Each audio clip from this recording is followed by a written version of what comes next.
It was one of those mornings when the world felt heavier than usual, when the air itself seemed to carry the weight of a man's worries. Evan Malone wiped the sweat off his brow as he tightened the last bolt on a customer's old pickup truck. His hands were rough, scarred by years of labor at a small-town auto shop, but his heart was softer than anyone would guess. He wasn't just fixing engines to pay bills. He was trying to rebuild a life that had fallen apart 2 years ago, when his wife passed away and left him alone to raise his little boy Noah. That day, as the noon sun blazed over the empty road leading out of town, Evan spotted something unusual while driving home. Just beyond the curve near the old oak field, a tiny figure stumbled onto the dusty road. A little girl barefoot, her pink dress torn at the hem, her hair tangled like she'd been running for miles. Evan hit the brakes hard, the tires squealing as his heart raced. She looked no older than 7, her eyes wide and frightened. If you believe that kindness and second chances can change lives, please take a moment to like, comment, share, and subscribe to Kindness Journal, because what happened next proved that even small acts of compassion can rewrite destinies. Evan slowly stepped out of his truck. Careful not to scare her, the little girl froze, clutching a worn-out teddy bear against her chest. "Hey, hey," he said softly, though his voice trembled with concern. "It's okay, sweetheart. I won't hurt you. Are you lost?" Her lips quivered, and after a moment she whispered, "I can't find my mommy." Tears spilled down her cheeks as she tried to speak again but broke down into sobs. He knelt beside her, his heart aching at the sight. The sun beat down and she looked exhausted, her tiny feet scraped and blistered. Evan opened the passenger door and gently helped her in. He offered her a bottle of water from the glove compartment, and she gulped it down, shaking. "What's your name?" he asked quietly. Between hiccups, she murmured, "Leela." The local sheriff's station was 20 minutes away, but something in Evan's gut told him this was more than just a simple lost child case. There was a look in her eyes, not just fear, but confusion, like she'd seen something she couldn't explain. He drove straight there anyway, reporting her found and giving every detail he could. But after the paperwork and questions, the officer told him that no reports of a missing child named Leela had come through yet. "We'll keep her here," the deputy said, "just until we hear something." But as Evan turned to leave, Leela clung to his arm, crying, "Please don't go. I don't want to stay here." Something inside him shattered. Maybe it was because he saw his own son's face in hers, the same helpless fear. So after some convincing, the officer allowed him to keep her for the night, promising to call as soon as they heard anything. That evening, the Malone house, small, creaky, and smelling faintly of motor oil, filled with new life. Noah, a lively 6-year-old, instantly bonded with Leela over their shared love for toy cars and peanut butter sandwiches. Evan cooked pasta, the kind he always made when money was tight, and listened as Leela told bits and pieces of her story. Her mom had dropped her off at a big hotel, then went to talk to someone, but never came back. Leela had waited, scared and alone, until a loud argument broke out nearby, and she ran. Evan couldn't shake the unease in his chest. Something didn't add up. What kind of mother would leave her child like that? And yet as Leela fell asleep on the couch clutching her bear, he saw only innocence, not abandonment. That night, while Noah snored softly in the next room, Evan sat by the window staring at the moonlight spilling across the fields. His mind replayed the past. The nights he'd rocked his crying son to sleep, the pain of losing someone he loved, and now this strange girl who seemed to have dropped into his life out of nowhere. The next morning brought chaos. 2 black SUVs rolled up to the shop while Evan was working under a hood. Men in suits stepped out, scanning the area like they were on a mission. Then she appeared. A woman in a white blouse and slate gray skirt, her heels tapping against the pavement. Her presence was commanding yet fragile, her eyes searching, desperate. She held up a photo. "Have you seen this child?" she asked the receptionist, her voice trembling. Evan froze when he heard the name, Leela.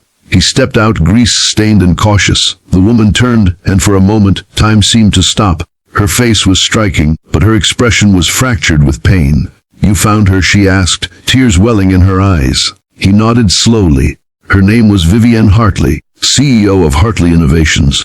One of the most powerful businesswomen in the country. It didn't make sense at first. What was a billionaire doing in a dusty small town, chasing after her missing daughter? The contrast between them couldn't have been sharper. She was wealth and polish, he was dirt and sweat. But when she saw Leela run into his arms, clinging to him like she'd known him forever, Vivienne's face softened. "Thank you," she whispered, her voice cracking. "You have no idea what you've done for me." But something strange happened. Instead of taking Leela immediately, Vivienne hesitated. She watched the girl interact with Noah, laughing, chasing bubbles in the yard, and there was a shadow of sorrow in her eyes. Later, when they sat at the small kitchen table, she confessed the truth Evan never expected.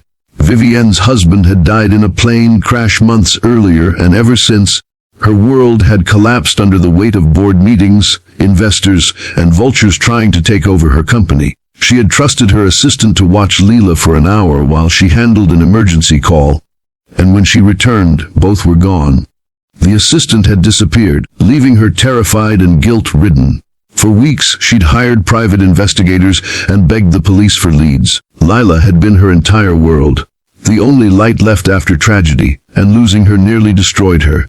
Evan listened quietly, his chest tight with empathy. "She's safe now," he said softly. "That's what matters."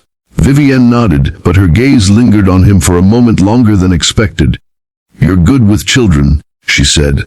"You remind me of someone I used to know before all this." Her voice faded, heavy with memories. The following days blurred into something almost surreal. Vivienne stayed in town to complete the legal formalities. During that time, she visited often, bringing small gifts for Noah and thanking Evan endlessly. Lila, however, refused to leave his side. Every night, she'd sneak out of the guest room at the hotel and knock on his door, asking if she could see Noah. By the third night, Vivienne stopped fighting it and just sat with them, watching her daughter giggle beside the humble mechanic who had given her peace. One afternoon, while fixing a flat tire in the driveway, Evan noticed Vivienne standing by the fence, watching the kids. The wind tossed her hair as she smiled, a genuine smile that looked like it had been buried for years. "You know," she said, "I used to believe money could fix everything. I built empires, bought islands, controlled boardrooms, but none of it ever filled the silence at home." She paused, her voice trembling. "You found my daughter, Mr. Malone, but maybe you also reminded me what being human feels like." He didn't know what to say. He wasn't used to moments like this, ones that made his heart ache and hope all at once. When it came time for Vivienne and Leela to return to the city, the goodbye hit harder than he expected. Leela hugged Noah tightly, whispering, "You're my best friend." Then she turned to Evan, tears in her eyes. "Thank you for finding me." Vivienne handed him a sealed envelope, saying softly, "Please open this when you're alone." Her car drove away, leaving behind only a trail of dust and silence. That night, after putting Noah to bed, Evan finally tore open the envelope. Inside was a handwritten note and a check, a sum so large it made his hands shake. But the words beneath it mattered more than the money. "Some debts can't be repaid with dollars. You showed me what real care looks like, something my wealth could never buy. I'd like to offer you a position at Hartley Innovations, managing our new automotive foundation for underprivileged families. It's in the city, but housing will be provided. I believe people like you can change lives." Vivienne Hartley. He sat there for a long time, staring at the paper, unsure whether to cry or laugh. It wasn't just a job offer. It was a lifeline. It was a door opening into a future he'd never imagined possible. Weeks later, Evan and Noah moved into their new home on the outskirts of the city, a quiet neighborhood filled with green lawns and sunshine. He started his new role, using his skills to help struggling families fix their vehicles and find stable jobs. Leela often visited with her mother, and every time she ran into his arms, it felt less like a reunion and more like family. Vivienne and Evan's bond deepened with every passing day. There was no fairy tale romance, not yet, just a quiet understanding, a connection born from pain and healing. Two broken people who had found light through a child's innocence. And one afternoon, as the children played under a wide blue sky, Vivienne turned to him with a smile.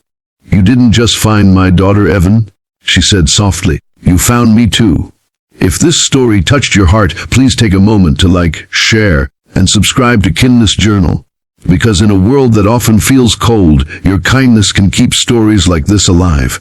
Comment below, Do you believe fate brings people together for a reason? And sometimes, just sometimes, one small act of compassion can change more than one life. It can change the world.